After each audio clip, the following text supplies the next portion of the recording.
The Commonwealth Walk of Shame is not a march of hatred against any one person or any one country. What we aim to do is to throw light on a dark area of modern life in countries far from London, yet connected with us under the Commonwealth of nations of which we are all a part. It's not about hatred, it's about love.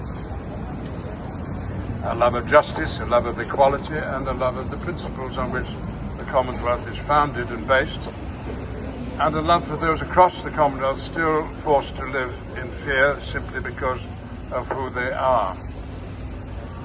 I think it's right that Britain should tell the truth about our collective history. Much of the anti-LGBT plus hatred we see across the Commonwealth today didn't begin in Africa, Asia, or the Caribbean or the Pacific. It was exported there through the British Empire's colonial laws.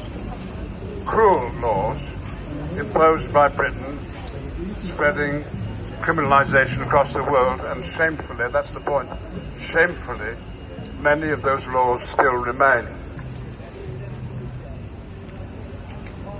The legacy of empire is not only railways and parliaments, it's also prison sentences, persecution, and fear for millions of LGBT plus people. And we're all here to walk peacefully today from High Commission to High Commission to say that history cannot be ignored and that the future must be different. We're here for the young lesbian in Kampala who was scared to come out. We're here for the gay man in Kingston living under colonial era laws, for trans people facing violence and exclusion. And we're here because human rights must belong to everyone, or they mean nothing at all. And the Commonwealth would mean nothing at all. I say this not just because I believe it, but because a person greater than anyone here felt the same thing himself, and indeed I remember him saying as much to me 30 years ago in South Africa, where I was supporting the attempt to put into the new constitution of the new republic that it would be illegal to discriminate on grounds of sexuality. And I was invited to meet the new president to ask him did he agree with that proposition. I was accompanied by Tatchell, a young lesbian studying law at Wits University, and the late Simon Coley, a freedom fighter against apartheid.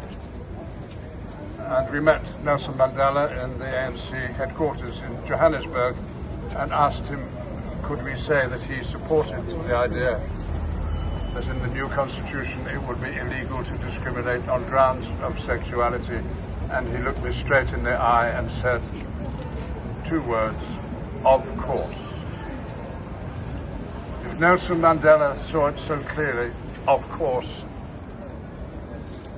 perhaps his spirit is with us today, an example of what is best about the Commonwealth, an example to people who survive him.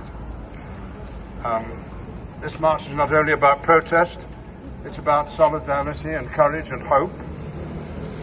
Across the Commonwealth, brave activists continue to fight back every single day, and one of them is here with us today from Nigeria, Babatunde Akinwale Osunse.